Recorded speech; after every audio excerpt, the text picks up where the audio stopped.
Hi, it's the M.L.M for the Soul channel. I do have a new topic for today. Before I begin, I just would like to say, may the words and expressions of my mouth, the thoughts and meditations of my heart find favor and acceptance before you, Hashem. And some people I think have inspired me. Hope they can inspire you as well. And I will have links below this video to their sites. They are Rabbi Shalom Arush, Rabbi Lezer Brody, Rabbi Yosef Mizrahi, Rabbi Eli Mansour, Rabbi Alon Anava, Rabbi Yuval Ovadia, Rabbi Daniel Asser, Nisim Baruch Black, Rabbi Michael Skobach, Jews for Judaism, Rabbi David Ashir, Rabbi Yaron Ruvain, and Rabbi Yosef Chesney. As well, if you've never checked out this channel before, I will have a link below to my first video, which explains what M.L.M for the Soul means, what it stands for, and what I'm doing.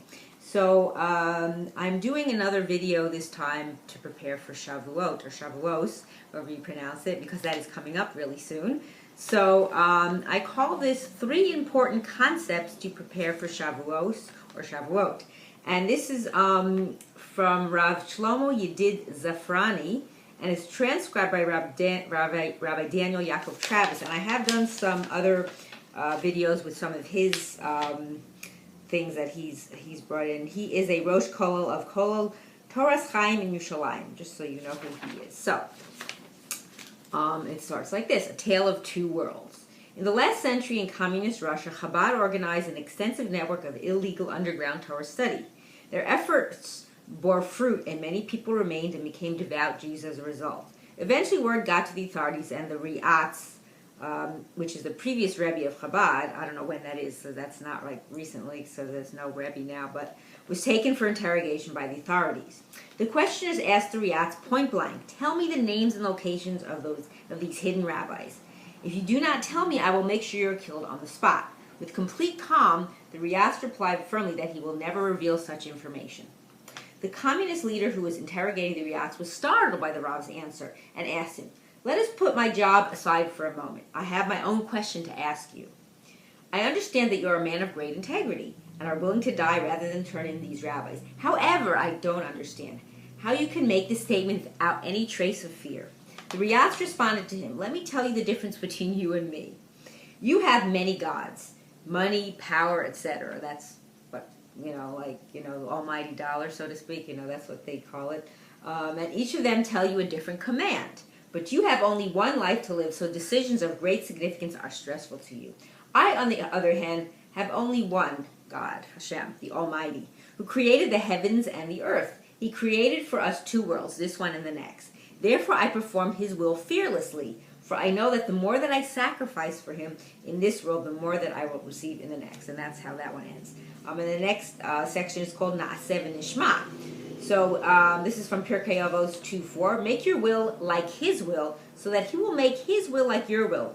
Annul your will for his will, so he should annul the will of other people for the sake of fulfilling your will." The wording of this Mishnah has always troubled me. Seemingly, it would be sufficient to say once that Jews should strive to put their own will aside and focus on the will of Hashem. What is the Mishnah adding with the repetition of this concept? I believe we can understand this Mishnah as follows. Klal Yisrael is praised for saying Na'aseh v'nishma. First we will do, and then we will hear. Chazal called this the great secret that the Jewish people uncovered and proclaimed as a nation at Har Sinai. However, this response was not a one-time occurrence at Kabbalas HaTorah, which was when they received the Torah. A Jew is meant to live his life this way. We must know and internalize that even in the most difficult situations, we must accept Hashem's will. While it is easy to make this proclamation, practical fulfillment of this is much more difficult. When there is a seminar for Bali Tshuva, you cannot call them Na'aseh v'nishma. Rather, you have to explain to them, not call them, tell them. Oops, excuse me. So when there's a seminar, I'll repeat that, sorry. I read that wrong. So when there's a seminar for Bali Tshuva, which means people that return to do the will of Hashem, meaning they kind of strayed off the derech, the path. So you cannot tell them Na'aseh v'nishma. Rather, you have to explain to them step by step why this is the proper way for a Jew to lead his life. Otherwise, the concept will fly over their heads and they will not be able to internalize them. After many years of growth in Torah and Yerushalayim, the Baal Tshuva is ready for the next step.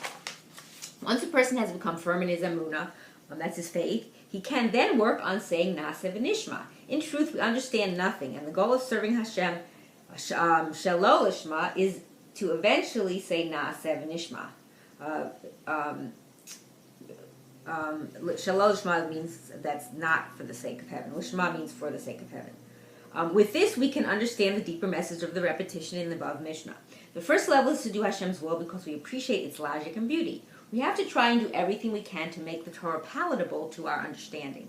However, eventually we must realize that the ultimate level is to serve Hashem even when we don't understand, and to accept the Torah purely because it's Hashem's will. This is the second part of the Mishnah. When we reach this level, Hashem will act with us measure for measure, and mevatel the will of others, so we can fulfill His will in every situation. And the final section is called Rising Above Nature. So the life of a Jew is filled with nisyonos, that's challenges. Some of them are easier for us, and some are extremely difficult. Yes, we can all definitely agree with that. We all go through that ourselves many different ways. How can we stand up to these challenges, which at times are so grueling that they seem like they will break us? Chazal tell us that both shidduchim, which means finding a match for yourself, and earning a living are more difficult than kriyas yamsut, it's the splitting of the sea. Yet we see our non-Jewish neighbors living their lives, getting married and earning a living, and it does not seem to be so miraculous. Why don't we perceive these miracles? While we must have respect for non-Jews and sanctify Hashem's name in front of them, we must realize that we are very different from them. The Ramban, at the end of Parshas Bo, writes that a person has no portion in the Torah until he believes that everything that happens to a Jew is miraculous. That's an amazing statement. That's from the Ramban. He says that. And the Vilna Gaon writes that the nature of a Jew is above nature. That means l'malam min hateva in Hebrew, we say. As we prepare ourselves for Kabbalas Torah, we must remember that accepting the Torah raised us to a different plateau than the rest of the world. Even if our lives seem impossible according to the laws of nature, we must realize that we are above this. Our portion is above nature and above the limited confines of our understanding. Realizing that our lives are not limited to this world, bitul of our own, which means nullifying of our own will to that of Hashem, and understanding that our lives are run by the miraculous and not nature, are all preconditions to accept the Torah. Internalizing these concepts and making them a central part of our lives will help us get ready for the Yom Tov of Shavuos, and I hope they will, and I hope that we will all merit to live and see the coming of Mashiach, speedily in our days, and rebuilding of our final and everlasting Beit HaMikdash. Amen, and thanks for watching.